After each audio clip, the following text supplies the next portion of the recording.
ಸ್ನೇಹಿತರೆ, ಮಾವಿನಕಾಯಿ ಸೀಸನ್ನಲ್ಲಿ ನಾವು ಮಾವಿನಕಾಯಿ ಮತ್ತು ಹಣ್ಣುಗಳಿಂದ ಅನೇಕ ರೀತಿಯ ರೆಸಿಪಿಗಳನ್ನು ಮಾಡ್ತೇವೆ. ಅದರಲ್ಲಿ ತುಂಬಾ ವಿಶೇಷವಾದ್ದು ಅಂದರೆ ಮಾವಿನಕಾಯಿಯಿಂದ ಮಾಡುವಂಥ ಚಿತ್ರಾನ್ನ. ಇವತ್ತು ನಾನು ಈ ಚಿತ್ರಾನ್ನದ ರೆಸಿಪಿಯನ್ನು ನಿಮಗೆ ತೋರಿಸ್ಕೊಡ್ತಾ ಇದ್ದೀನಿ. ನಾನಿಲ್ಲಿ ಒಂದು ಮಾವಿನಕಾಯಿಯನ್ನು ತಗೊಂಡು ಅದರ ಸಿಪ್ಪೆ ಕೆತ್ತಿ ತುರಿದಿಟ್ಕೊಳ್ತಾ ಇದ್ದೀನಿ. ಈ ರೀತಿಯಾಗಿ ತುರಿದಿಟ್ಕೊಂಡಿರೋ ಮಾವಿನಕಾಯಿಯನ್ನು ನಾವೀಗ ಚಿತ್ರಾನ್ನ ಮಾಡೋದಕ್ಕೆ ಉಪಯೋಗಿಸ್ಕೊಳ್ಳೋಣ. ತುರಿದಿಟ್ಕೊಂಡಿರೋ ಮಾವಿನಕಾಯಿ, 4 ಹಸಿಮೆಣಸಿನಕಾಯಿ, ಕೊತ್ತಂಬರಿ ಸೊಪ್ಪು ಸಣ್ಣಕ್ಕೆ ಹೆಚ್ಕೊಂಡಿರೋದು ಮತ್ತು ಕರಿಬೇವು. ಆಮೇಲೆ ಇಲ್ಲಿ ಒಗ್ಗರಣೆಗೋಸ್ಕರ 2 ಟೇಬಲ್ ಸ್ಪೂನ್ ಆಗುವಷ್ಟು ಶೇಂಗಾ. ಹೆಚ್ಚು ಬೇಕಾದರೆ ನೀವು ಹೆಚ್ಚು ಅಥವಾ ಕಡಿಮೆ ಬೇಕಾದ್ರೂ ತಗೋಬೋದು. 2 ಟೀ ಸ್ಪೂನ್ ಆಗುವಷ್ಟು ಕಡಲೆಬೇಳೆ, 1.5 ಚಮಚದಷ್ಟು ಅರಿಶಿನ, 1.5 ಟೀ ಸ್ಪೂನ್ ಅಷ್ಟು ಸಾಸಿವೆ, 2 ಟೀ ಸ್ಪೂನ್ ಅಷ್ಟು ಉದ್ದಿನಬೇಳೆ, ಆಮೇಲೆ 2 ಚಿಟಿಕೆ ಆಗುವಷ್ಟು ಹಿಂಗು ಅದ್ಭುತವಾದ ಜೀರ್ಣಕಾರಕ. ಸ್ನೇಹಿತರೆ, ನಾನಿಲ್ಲಿ ಸುಮಾರು 2 ಕಪ್ನಷ್ಟು ಅಕ್ಕಿಯಿಂದ ಉದುರಾದ ಅನ್ನವನ್ನು ಮಾಡಿ ಇಟ್ಕೊಂಡಿದ್ದೀನಿ.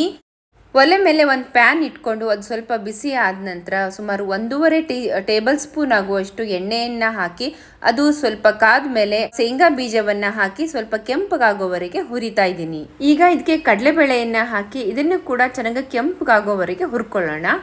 ನೋಡಿ, ಕಡಲೆಬೇಳೆ ಚೆನ್ನಾಗಿ ಹುರ್ಕೊಂಡಿದೆ. ಈಗ ಉದ್ದಿನ ಬೇಳೆಯನ್ನು ಹಾಕಿ ಇದನ್ನೂ ಸಹ ಅದೇ ರೀತಿ ಚೆನ್ನಾಗಿ ಕೆಂಪಗಾಗೋವರೆಗೆ ಸ್ವಲ್ಪ ಒಳ್ಳೆ ಘಮ ಅನ್ನಂತೆ ಅಲ್ಲಿವರೆಗೆ ಹುರ್ಕೊತಾ ಇದ್ದೀನಿ. ಚಿತ್ರಾನ್ನಕ್ಕೆಲ್ಲ ಈ ರೀತಿ ಬೇಳೆಕಾಳುಗಳನ್ನು ಸ್ವಲ್ಪ ಜಾಸ್ತಿನೇ ಹಾಕ್ಕೊಂಡ್ರೆ ರುಚಿನೂ ಚೆನ್ನಾಗಿರುತ್ತೆ ಮತ್ತು ಆರೋಗ್ಯಕ್ಕೂ ತುಂಬಾ ಒಳ್ಳೆಯದು. ಇವಾಗ ಸಾಸಿವೆಯನ್ನು ಹಾಕಿ ಸಿಡಿಸ್ಕೊಂಡು ಆಮೇಲೆ ಇಂಗನ್ನು ಕೂಡ ಹಾಕಿ ಹಸಿಮೆಣಸನ್ನು ಹಾಕಿ ಚೆನ್ನಾಗಿ ಬಾಡಿಸ್ಕೊಳ್ಳೋಣ. ಸ್ನೇಹಿತರೆ, ಯಾರೆಲ್ಲ ನನ್ನ ಚಾನಲ್ಗೆ ಸಬ್ಸ್ಕ್ರೈಬ್ ಆಗಿಲ್ವೋ ದಯವಿಟ್ಟು ಸಬ್ಸ್ಕ್ರೈಬ್ ಮಾಡ್ಕೊಳ್ಳಿ. ಹಾಗೆ ಇಷ್ಟವಾದಲ್ಲಿ ದಯವಿಟ್ಟು ಒಂದು ಲೈಕ್ ಕೂಡ ಕೊಡಿ. ಹಸಿಮೆಣಸು ಈಗ ಚೆನ್ನಾಗಿ ಫ್ರೈ ಆಗಿದೆ. ತುಂಬಾ ಫ್ರೈ ಆಗೋಕ್ಕೆ ಬಿಡಬಾರ್ದು, ಅದ್ರ ಫ್ಲೇವರ್ ಹಾಗೇ ಇರಬೇಕು. ಈಗ ನೋಡಿ, ಕರಿಬೇವನ್ನು ಕೂಡ ಹಾಕ್ಕೊಂಡು ಸ್ವಲ್ಪ ಬಾಡಿಸ್ಕೊಳ್ಳೋಣ. ಕರಿಬೇವು ಫ್ರೆಶ್ ಆಗಿದ್ರಂತೂ ಆ ಒಗ್ಗರಣೆಗೆ ಒಂದು ಕಳೆ ಬಂದ್ಬಿಡುತ್ತೆ ಅಲ್ವಾ, ಒಳ್ಳೆ ಘಮ್ ಅಂತಿರುತ್ತೆ.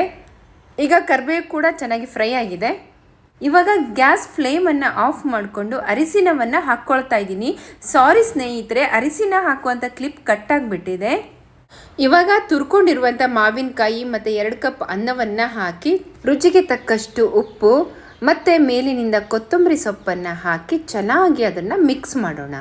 ಸ್ನೇಹಿತರೆ, ಫೈನಲಿ ರುಚಿಯಾದ ಮಾವಿನಕಾಯಿ ಚಿತ್ರಾನ್ನ ರೆಡಿಯಾಗಿದೆ. ನಿಂಬು ಬದಲು ಇದನ್ನು ಯೂಸ್ ಮಾಡಿಕೊಂಡು ಮಾವಿನಕಾಯಿಯ ಒಂದು ಅಡ್ವಾಂಟೇಜನ್ನು ಆ ಸೀಸನ್ನಲ್ಲಿ ನಾವು ತಗೋಬೋದು. ಹೆಲ್ತ್ಗೂ ಕೂಡ ತುಂಬಾ ಒಳ್ಳೆಯದು. ಮಕ್ಕಳ ಲಂಚ್ ಬಾಕ್ಸ್ಗೆ ಅಥವಾ ನಮ್ಮ ಬೆಳಗ್ಗೆನ ಟಿಫಿನ್ಗಂತೂ ತುಂಬಾ ಚೆನ್ನಾಗಿರುತ್ತೆ. ಸೊ ಖಂಡಿತ ಒಮ್ಮೆ ಮನೆಯಲ್ಲಿ ಮಾಡಿ ನೋಡಿ. ಹಾಗೆ ವಿಡಿಯೋ ಹೇಗಿದೆ ಅಂತ ದಯವಿಟ್ಟು ಕಮೆಂಟ್ ಮಾಡಿ ತಿಳಿಸಿ. ವಿಡಿಯೋ ನಿಮಗೆ ಇಷ್ಟವಾಗಿದ್ದಲ್ಲಿ ಒಂದು ಲೈಕ್ ಕೊಡಿ ಆ್ಯಂಡ್ ಸಬ್ಸ್ಕ್ರೈಬ್ ಮಾಡ್ಕೊಳ್ಳಿ. ಮುಂದಿನ ವಿಡಿಯೋದಲ್ಲಿ ಮತ್ತೊಂದು ಅದ್ಭುತವಾದ ಅಡುಗೆಯೊಂದಿಗೆ ನಿಮ್ಮೆದುರು ಬರ್ತೀನಿ. ಅಲ್ಲಿವರೆಗೂ ಯು ಆಲ್ ಟೇಕ್ ಕೇರ್. ನಮಸ್ಕಾರ.